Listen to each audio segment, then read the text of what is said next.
Okay, can y'all hear me?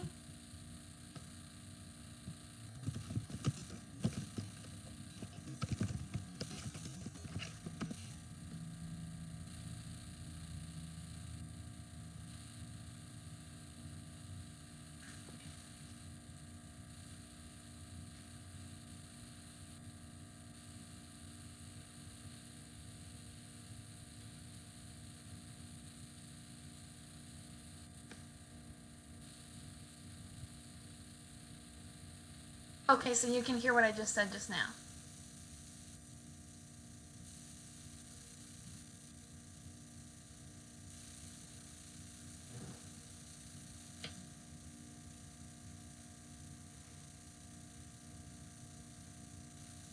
Emily, can you hear me?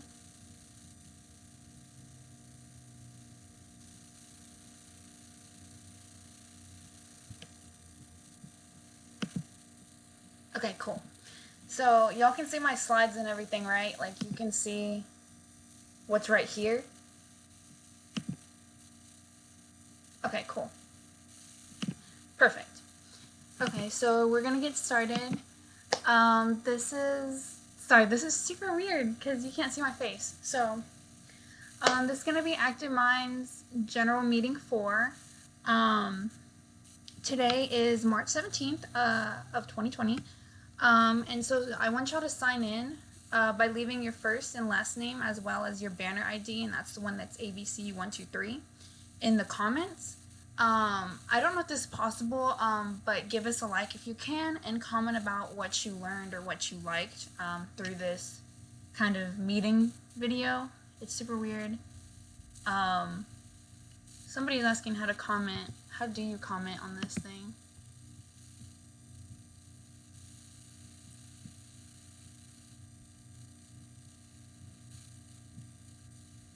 I don't know how to comment. Okay, thanks, Mary. Okay. This situation is super weird. So bear with me. I hope everyone is doing all right. In this crazy like situation going on, being like quarantined and all that stuff.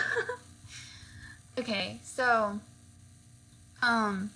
the purpose and history of Active Minds is that we stimulate the discussion about mental health and the signs and symptoms of mental illness. You don't have to be diagnosed with a mental illness to start taking care of your mental health and encourage others to do the same. As you'll know, Active Minds is not a peer support group, and we don't provide actual counseling or any other form of mental health services. However, if you ever need to, I can totally walk you to counseling services if you ever need that to happen. I think those services are still running as of right now. Nobody has said anything different. So those are still available to y'all, and if y'all ever need help, there's a 24-hour crisis line and things like that. Oh, Amanda just added that. That threw me off. Okay. So we have our Instagram, our Twitter, and our Facebook, and this YouTube, and as well as our website. So make sure to follow all these things to stay updated. The Wix site is something that I recently got into because Amanda showed me, and it's really amazing because I actually refer to it if I ever forget, like, what we're supposed to be doing that certain week. I'll just refer to the calendar that's on that website. And real time is really good for like GroupMe, and we also now have a social GroupMe. So if y'all ever want to just talk about this situation that we're going in or anything else, maybe you're having a bad day, maybe you're having a really good day, you can just talk about it on that social group chat. So I'm gonna give y'all like a second because you can hold your phone up and like basically open the camera and like hold it down to get the code.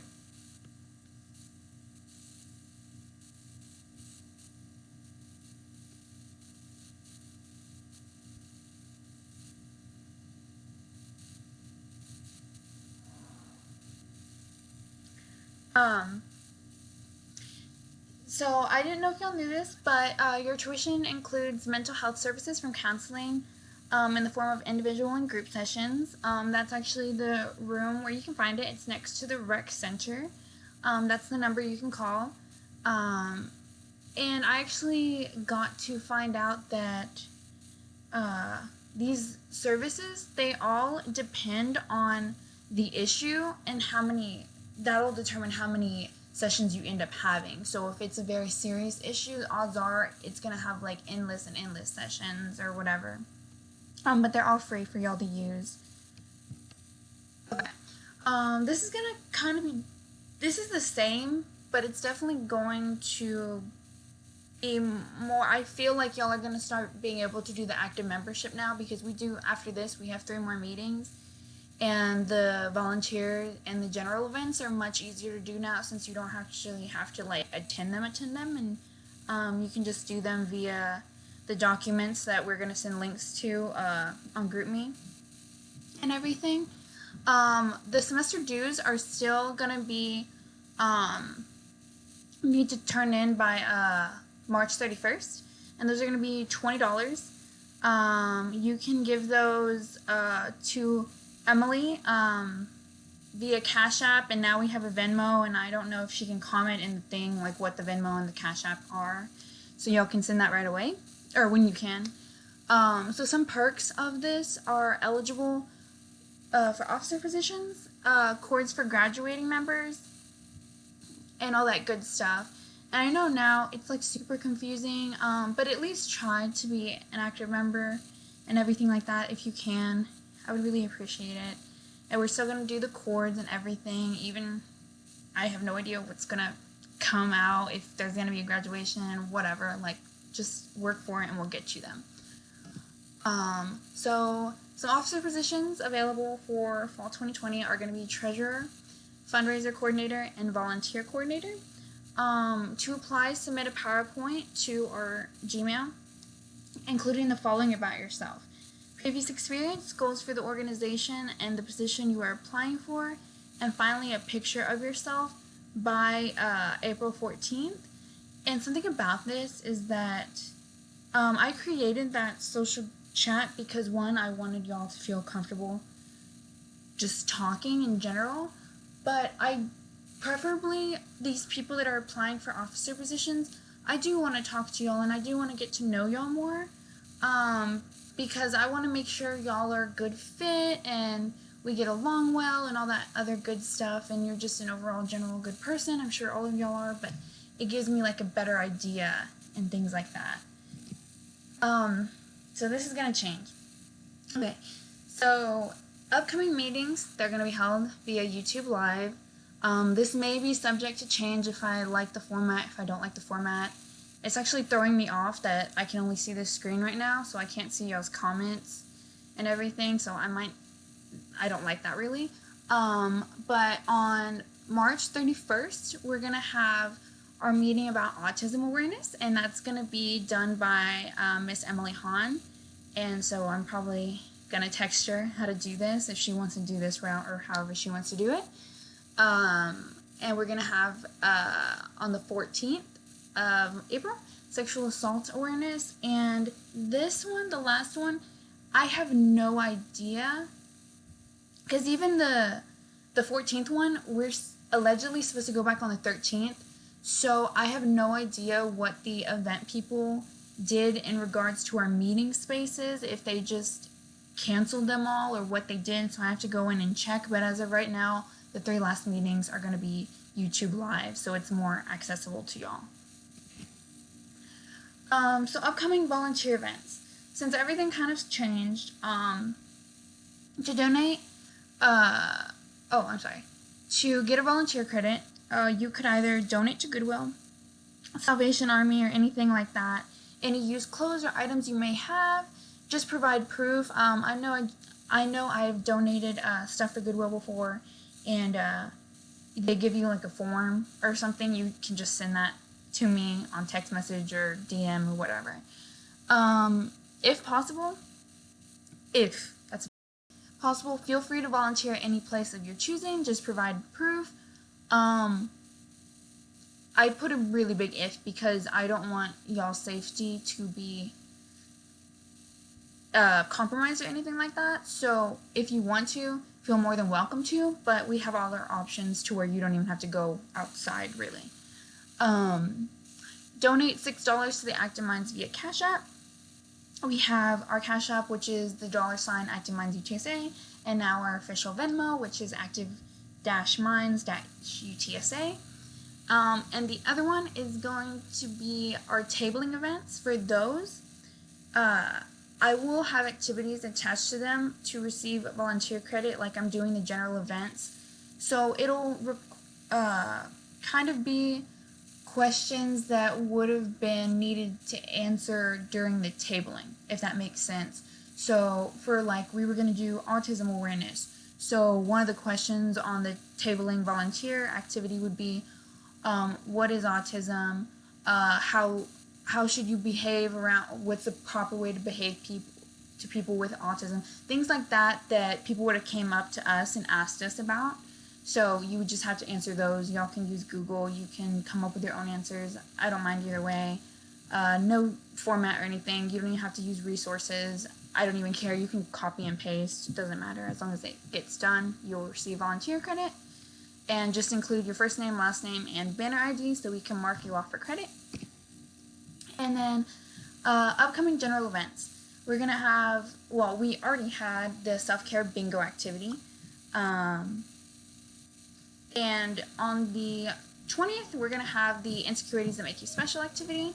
And then on the 30th, we're going to have the Substance Abuse activity. For these, I put pretty broad questions, but just because I put broad questions doesn't mean you should give broad answers. I encourage y'all to, this is for you at the end of the day. Yes, you receive credit, but this is for you. Think of it as journaling, because one of the submissions I got for the self-care bingo, I literally cried because it was bingo, so it was something so simple, but the way this person wrote it was so well, and I knew that it came from that person's heart, and at the end of the day, it only benefited that person, and it just felt even better because they did it all for themselves. That's good. Take care of yourself. That's what all this is for, and it's journaling, and it's therapeutic, and these times right now, it's kind of scary, so take advantage of these and really go all in if you can, because I read them and I get emotional with them, and I love it. Upcoming fundraisers. So any future fundraisers that involve food are now being canceled. All our fundraisers, we're dealing with food, so we're kind of unfortunate. That's kind of unfortunate, but we're not going to have any fundraisers as far as I know. Okay, so now we're going to go into the actual meaning of things. So let's talk about it. Today we're going to talk about social media and stigma. So there's been a flood of social media campaigns encouraging people to speak openly about their mental health. The new platforms have led people to express their own genuine emotional distress with the intention of helping to normalize, destigmatize, and relate to those struggles. The problem, however, isn't that more people are sharing their mental health experiences on social media, but that some people are glorifying or misappropriating those issues without proper context. So for example, platforms such as Snapchat and TikTok are designed for video content that makes followers feel a personal connection to the creator, to see them as relatable, but it can also exploit and harm others in the process. So this is where we talk about exploitation of mental illness. To some, unfortunately, glamorization of mental health disorders is a trend that pays back a high number of followers, providing a sense of high self-esteem. So they're essentially exploiting mental illness for their own gain. So more and more teenagers are convinced that depression, anxiety, anorexia, and being bipolar is something that's cool or makes you special.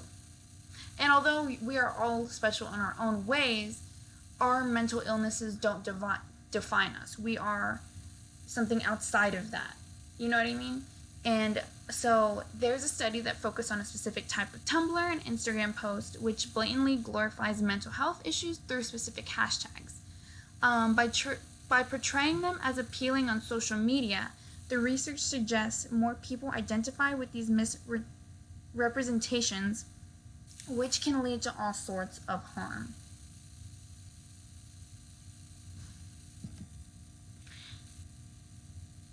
And now we're going to talk about the media and stigma. So, hold on. I'm going to exit out because I don't know if any of y'all are asking questions.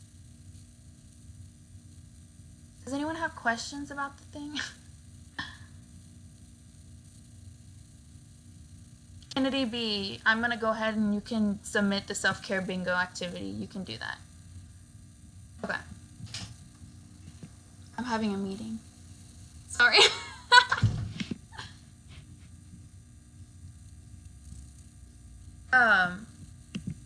So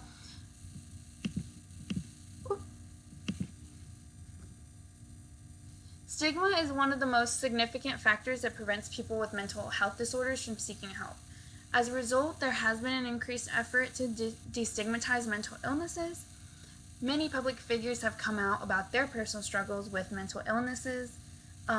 This encourages others to speak up about their stigma. Mental health problems also frequently appear in various forms of popular media. So like I said earlier, Snapchat, TikTok, Instagram. But because of this, it then becomes hard to differentiate what is authentic and what is performance. Basically, what is for the views, what is for the followers. Where does it end, where does it begin? So, authentic or performance. Social media has increasingly blurred the line between what is authentic and what is performance, even with ourselves. There's a certain way we act between us and our friends, but there's a certain way we act with our parents. This kind of has a similar outline, basically. We are more, so society as a whole is more anxious and depressed than ever before, or at least talking about it more freely. But the trendiness of sad online culture may lead to wrongful self-diagnoses and an inadvertent trivialization of serious illnesses.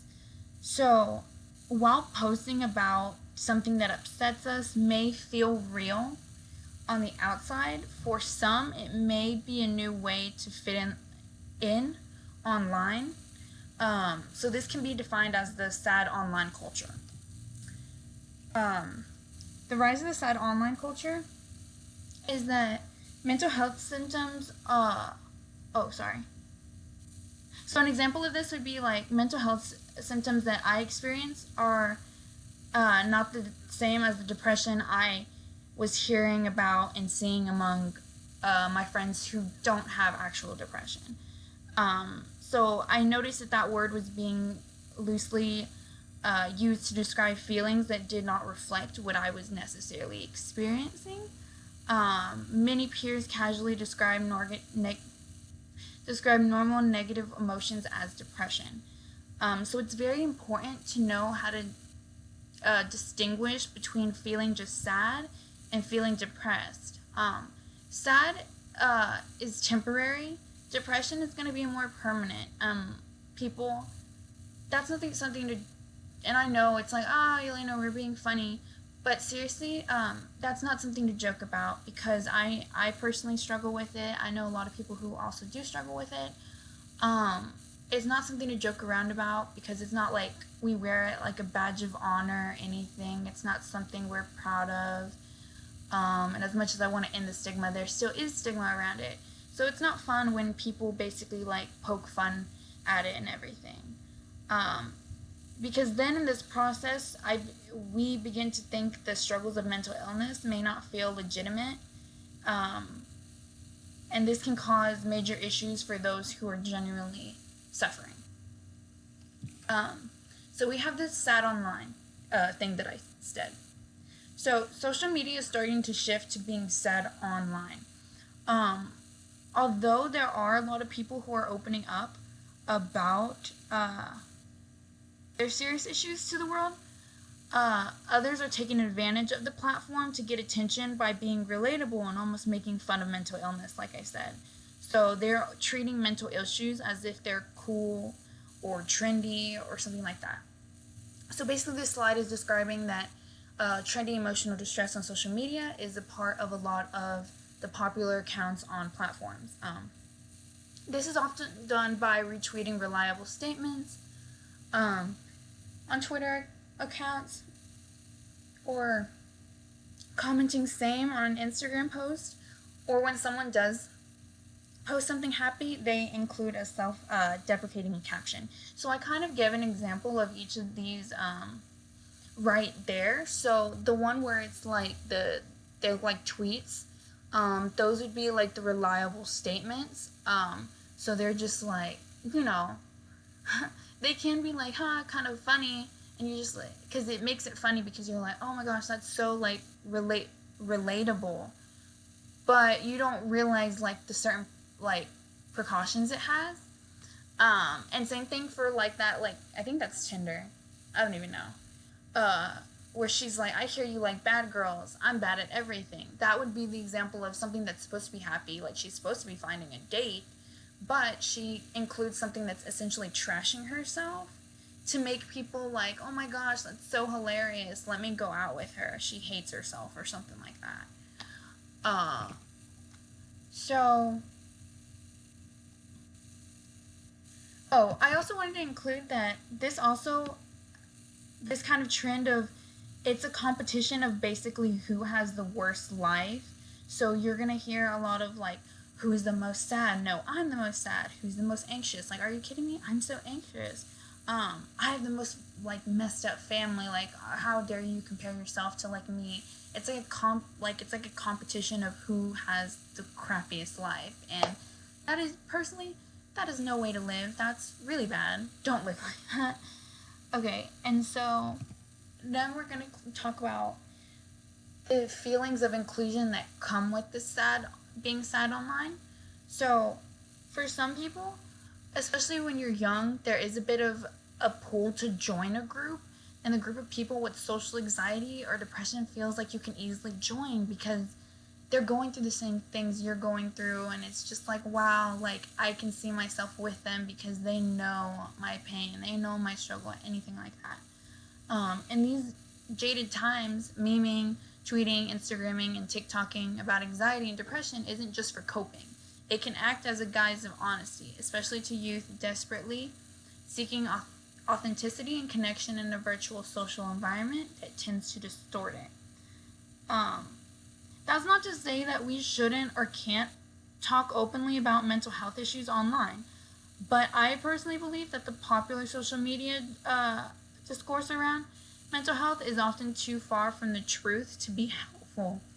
And this also, like, it normalizes a version of mental illness that isn't realistic for those of us who actually have a serious mental illness. So it'll be like a girl, like, she's like super cute and she's like talking about how she has depression and like, oh my gosh, like my life sucks. But it's like, ooh, if you were genuinely depressed, like I don't think you would be able to come out and make this video. Now maybe it is a cry for help, but that's the thing about media. You never know. It's so like, it's not black and white. There's so many layers to it. But in general, there is that feeling of inclusion when it comes to this stuff, and that's why people gravitate towards it. Okay, so now we have the differences of normalization and popularization. So, normalization of mental illness. So, basically the internet gives people a sense of I can't speak. You know that word. Basically, they're going to be anonymous, like nobody knows who they are. And protection from face-to-face judgment that sometimes leads them to share parts of themselves that they normally wouldn't share. This openness can bring connections, support, and validation. If you're feeling down, it is good to know there are other people out there that are feeling the same way. So laughing at their sadness and anxiety through a funny meme or a certain piece of merchandise. And when I say funny piece of merchandise, I'm going to kind of like touch on that later because there are some crazy things I found. But this may help some people work through their pain as well as reduce overall stigma around mental health issues. So normalization can kind of be good. So this form also allows people to get the help they need. But at the same time, while poking fun at mental illness helps some cope, others may see it as trivializing to their struggle. Again, that making fun of it. Personally, as someone who manages an anxiety disorder, I appreciate how content can normalize mental health issues and build community for people who struggle with them. But there's also a part of me that wonders how healthy is all of this. Can it cause more sadness or even romanticize depression and other forms of mental illness? Like I said earlier, that sad online culture making it something like to be trendy and cool and like you want to have it. And that's where it turns into popularization of mental illness. And so this process focuses excessively on expressing your symptoms and reading about other symptoms, and how it could hinder recovery by making it hard to imagine things getting better. So social media often becomes an echo chamber that reinforces ideas of, being sad, being depressed, to a point where it can seem weird not to be experiencing such problems.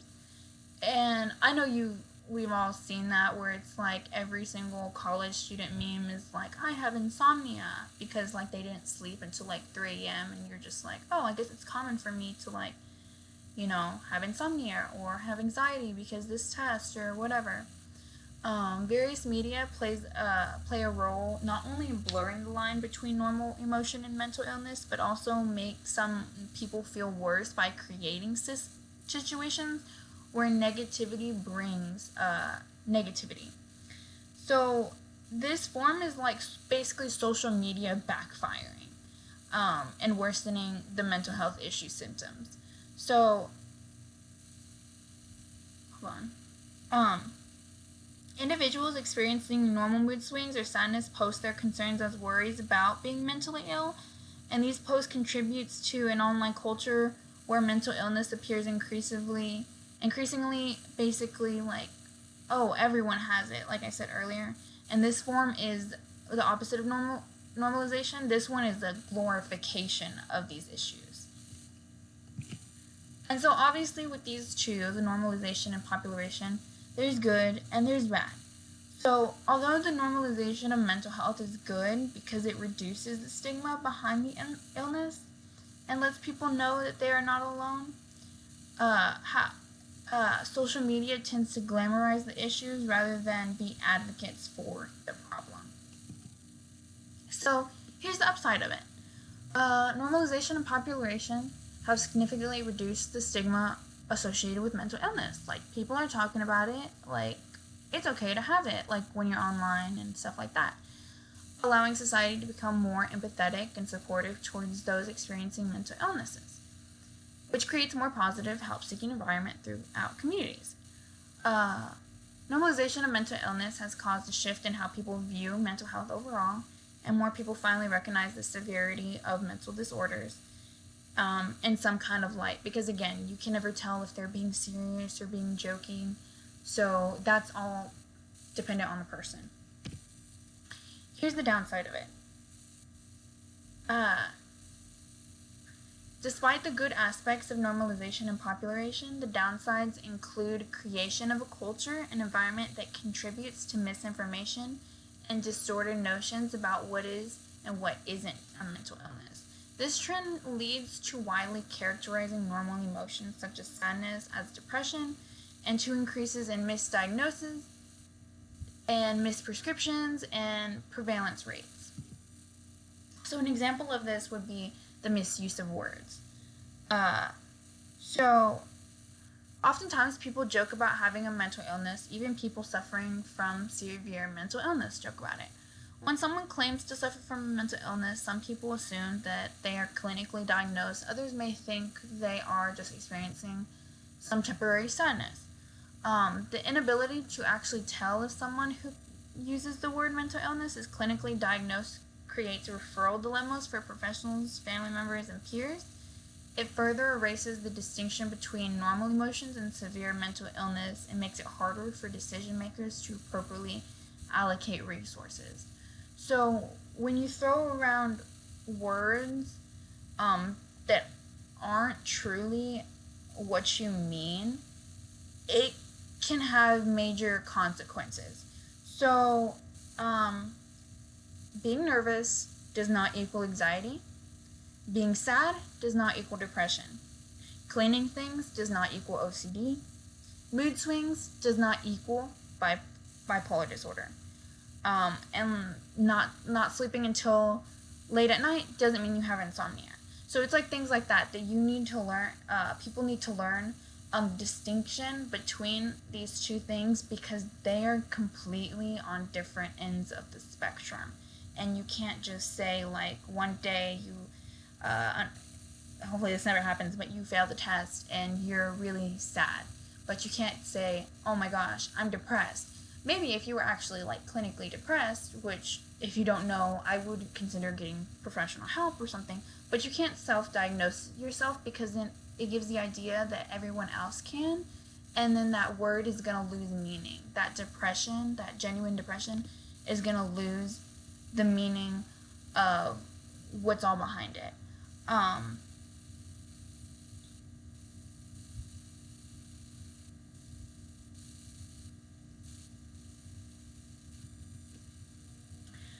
So now we have the impact of media as another downside of it. So mental disorders in the media often are inaccurately portrayed, over dramatized.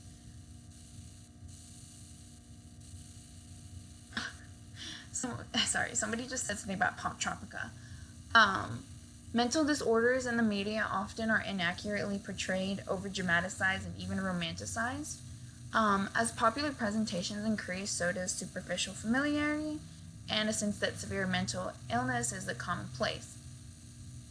So it goes back to, oh my gosh, this is all like everybody's gonna go through the same thing, or like that idea that we're all depressed, like nobody's ever happy.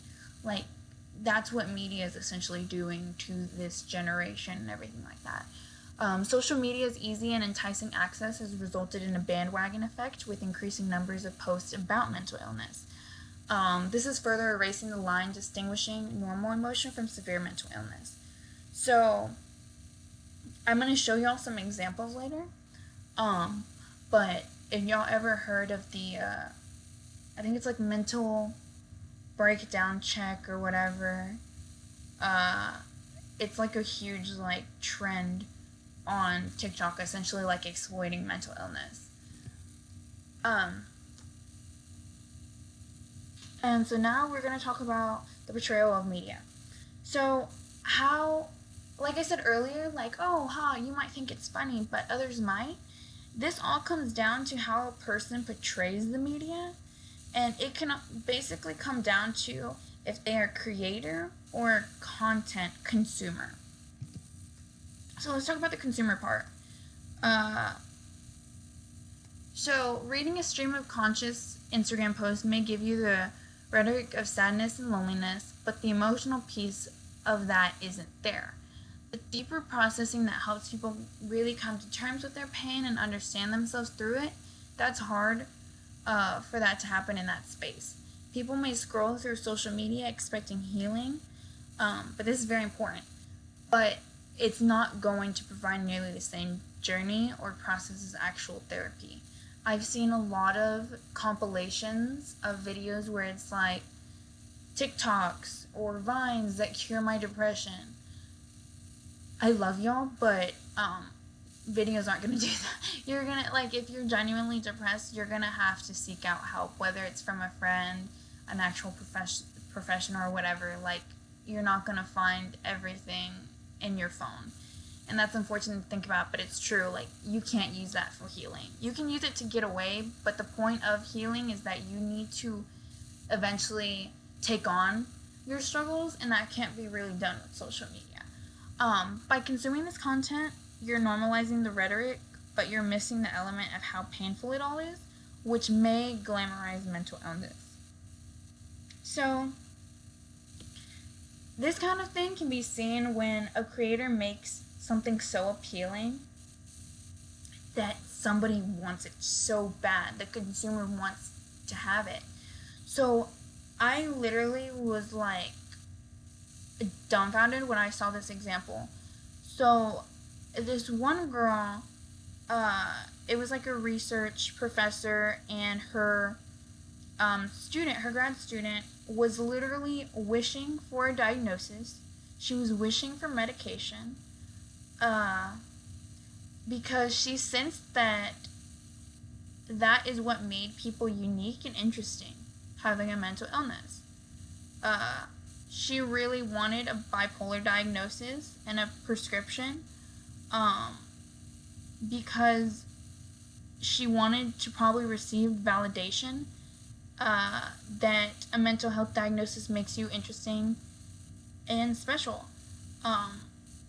And she had no idea how truly painful it is, this professor goes on to say. So you begin to develop a wrong sense of self because you're just so clouded by what the creator is giving you and what you're consuming.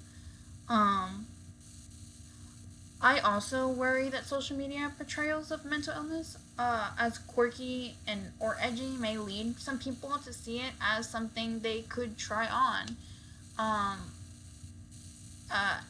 Having lived with anxiety for all my life, it sucks because I wish I could get rid of that anxiety as easily as I could an outfit at the end of the day. And I worry that people who treat it as such may feed the misconception that people who really do have mental health conditions are faking it to seek attention or feel cool or special or something like that. Then we have the creator of content. So people those who create this content, that's not even English, I'm so sorry. The people who create this content are more likely to reap benefits than those who consume it. So most likely people sharing their pain necessarily involves tapping into the emotional piece of whatever tough situation they're facing, and can yield an affirming same or I felt that from other users. When you take more of a risk by being vulnerable, the potential of getting what you need or want is greater. So these people who maybe they do get nervous, or maybe they do actually have anxiety, but then they're going to sell shirts that say anxiety queen on it or whatever. And then people who have anxiety or whatever, or think they do, are going to go out and buy the shirts. That would be them abusing the sense of they're creating the content and they're exploiting people. They're exploiting mental illness at the end of the day. That's what they're doing. So also how it's portrayed is all about subjectivity. So normalization and popularization of mental illness can contribute to distorted ideas and assumptions and even make mental illness into a fad. Mental illness is complicated. It is not black and white, like I stated. It has different levels of severity. Normalization popularization can discourage those experiencing severe mental illnesses from opening up, and can even cause self-doubt in their own assessment of their mental state. What may seem mild on the outside can feel severe to the person experiencing the symptom, and the only real judge regarding the impact can be a mental health professional. There's a social media revolution. So what's being done? It's not really a revolution, something huge, but it's something. So Instagram made efforts to block glamorizing content, banning known problematic hashtags like pro-ana, which is literally pro-anorexia, and highlighting hashtag social anxiety posts that are actually, truthfully, about seeking help rather than clothing brands. Even Tumblr is cracking down on its freewheeling policies by pushing support pages and resources for anyone who searches hashtag suicide.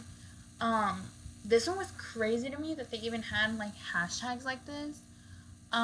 But I was watching a video and it was like, oh, how eating disorders are like being popularized in social media. And it was literally like girls, like they would have like a little like spoonful of like peanut butter and then their little coffee, and they would be like, that's my meal for the day. And they would just post that online, disregarding anyone else's feelings. And I think when you do that, it doesn't become comedy. Words have consequences. So I'm happy that that kind of stuff is being done to regulate it. So what can you do? As you say online will guide people to get help as well as feel better in the process, then it can be a good thing. The key is to make sure you are doing it for others' needs and not for your own attention. That's when it becomes an issue. That's when it becomes popularization. That's when it becomes just downright wrong. So what got us here in the first place, you can use social media as a platform to create a solution.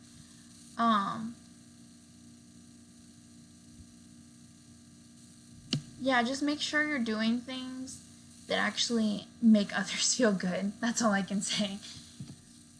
Okay, so the takeaways of media and mental health are going to be the key here is really mindfulness. I saw some of these and I put a link on some of them, and I'm going to see if I can show it to you. I have no idea if you're going to be able to hear this video. But y'all can see it, right?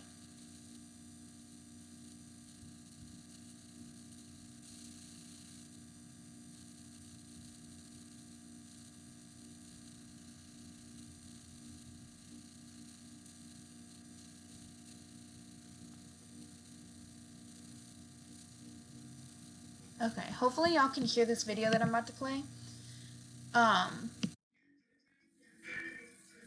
Don't got it, but hey, please. Okay, hopefully you can see it, hear it. Depression, I got it. Anxiety, I got it. Heartbreak, I got it. Therapy, I got it. Friends, don't got it. Boyfriend, don't got it. Self-love, don't got it, but hey, please. Okay, I have no idea if y'all heard that, but she was basically singing to the Ariana Grande song or whatever, about talking about how she had depression, how she had anxiety, and all that stuff. So this comment was like, can we please stop romanticizing anxiety and depression? It's not trendy, cute, or special. Having mental health problems isn't beautiful and is not something to be a stupid trend on an app called TikTok. You don't want anxiety, I'm not going to say that word. You don't want anxiety or depression. They're basically not quirky traits. So that goes back to, if people were mindful about what they were putting out there, I feel like it could really be helpful to others, because some people just post something and don't really understand the impact it's going to have on others. And so another one was this one. This one like literally shocked me. What the heck? Oh dang, it won't let me. I guess I didn't get that link. Okay, but it's basically literal like gold necklaces.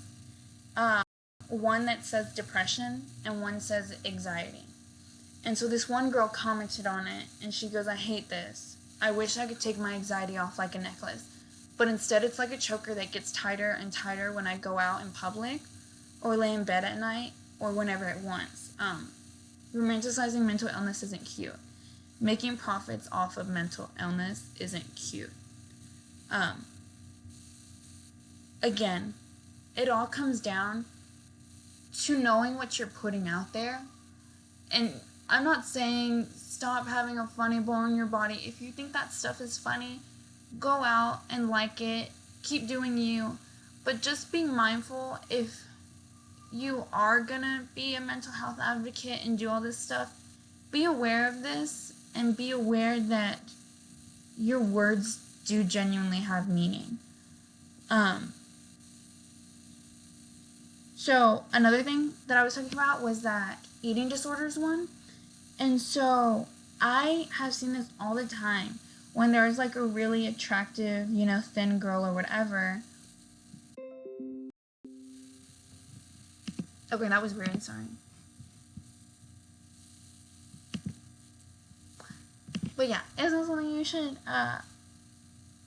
joke about. And this one post kind of says it all. This one girl, she says,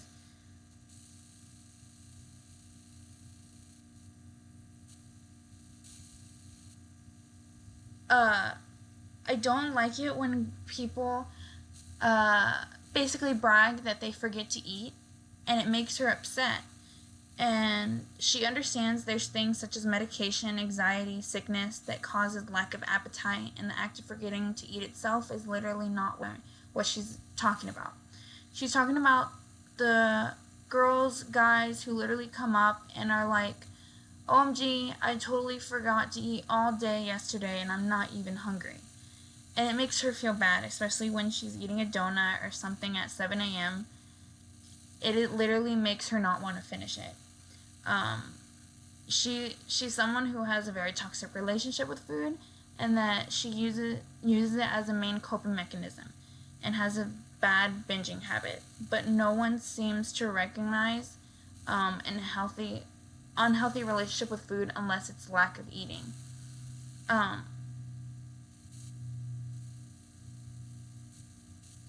I also put a link to this video right here. And hopefully y'all are with us. Writing's not that easy, but Grammarly can help. Because this video sentence is grammatically correct, everything. but it's wordy. Because in these ups and downs, she essentially is just talking about romanticizing mental illnesses, nor is she the only one who profits off of them. In recent years, it has become a oh my gosh, she was just popping off. But I put that link because I want y'all to watch it. It's like a 14-minute video. You can like just skip around or whatever. But it's so good because he is just literally hitting all the points that I was talking about, the people romanticizing. That's when it becomes an issue. The romanticizing of mental illness is when it becomes a problem.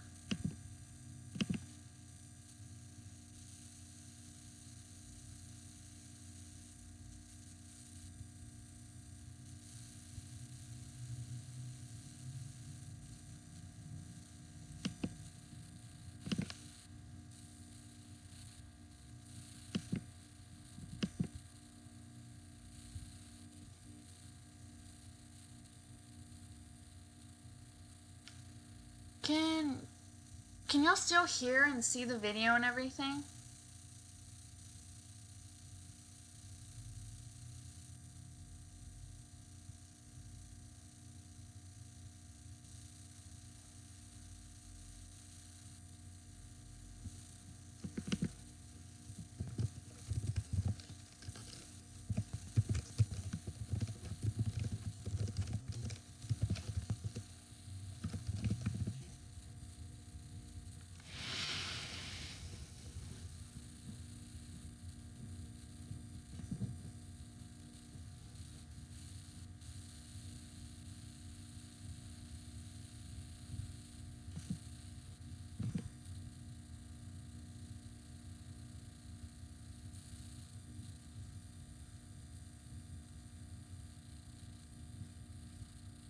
Okay, perfect. Sorry. That took forever for a response. So, the key takeaway of this is media, and we're talking purposely about social media in this case because that's the here and that's the now for our generation. Is mindfulness. Just know what you're putting out there if you're going to put something out there, and make sure you're proud of it and it's your values and all that good stuff, but you're also not harming anyone in the process. That's a big component of it. Next meeting. Like I said, Emily is going to be talking about autism awareness. I found this quote today and I really liked it. Autism is not a disease. Don't try to cure it. Try to understand it. A lot of people are like freaked out by it, and they're just like, oh, well, how can we change it? How can we make it different? How can we make sure like our kids aren't affected by it and all this other stuff? But nobody ever takes the time to try to get it, like to understand it really.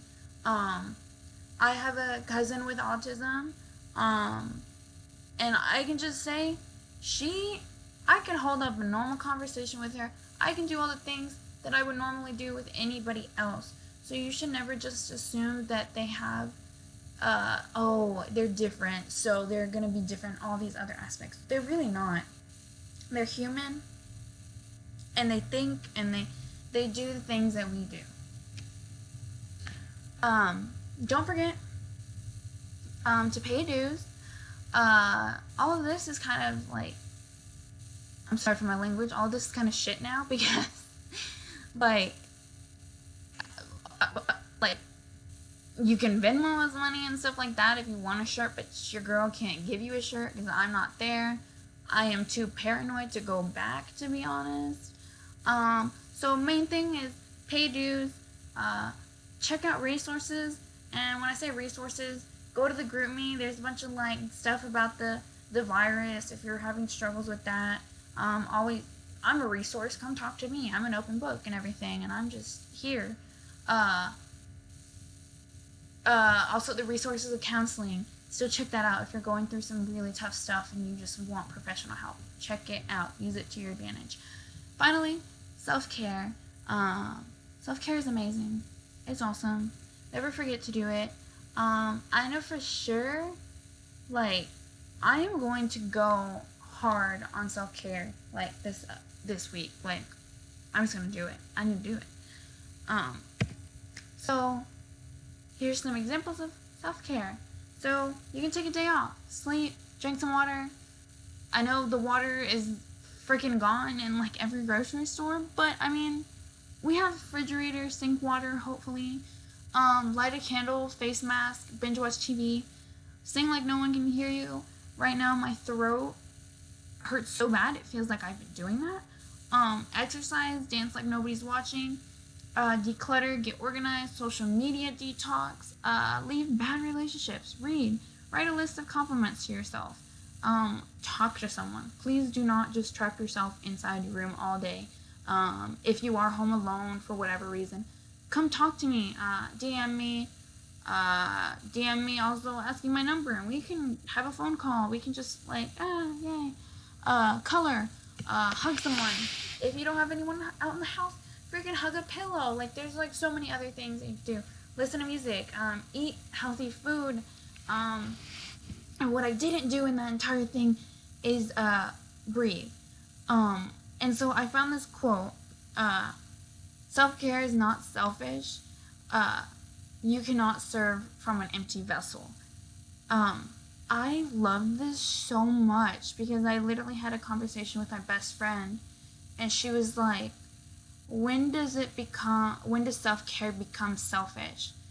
And in a way, it can never, even though you're taking care of yourself and putting yourself first in that moment, it can never become selfish because you're doing it essentially to give yourself out to others. So this means that when you think about self-care,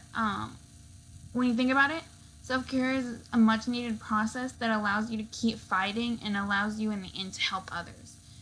It's like one of those things, like, you can't help others if you can't help yourself. RuPaul said, if you can't love yourself, how the hell are you gonna love somebody else? Think of that with self-care. That's like a motto to live by. You have to take care of yourself if you're gonna want to take care of other people. That's like a must. So don't ever feel like lighting a candle, sleeping for more than 8 hours is selfish, because it's not, and you deserve it. Don't forget to do the activities and do them to your fullest. Like, I really want to read them, you guys. Like, it makes me so happy, like, when y'all just go all out in them, because it's not even like, they got credit. That's not why I'm happy. I'm happy because at the end of the day, you're doing it, and you're doing it for yourself, and that's amazing. So keep doing that. I think I'm gonna end the conversation right here. Can I get an amen? Yes, Emily. So yes. Again, if y'all want to talk to me anymore, just DM me, call me. What's that Kim Possible saying? Page me if you want to reach me. I don't know, but just do it. Seriously. Yes, it's gonna be a hard week. I'm not even gonna lie. I'm already feeling like lonely, so I would love it if y'all guys talk to me, and like I love talking to y'all, and like it's amazing, and I love doing this. So I'm gonna end the stream right now. But I love you guys so much, and I hope y'all have a wonderful rest of the week. Just live life to the fullest. That's all I gotta say. Be kind to others. Be mindful of what you're saying. Be mindful of what you're doing. If you're gonna go like on a rampage buying toilet paper, think about the others behind you if they don't have a lot of money. I don't know what I'm saying. Good night, everybody. I'm really tired and my throat hurts, and I'm gonna get water. Bye-bye.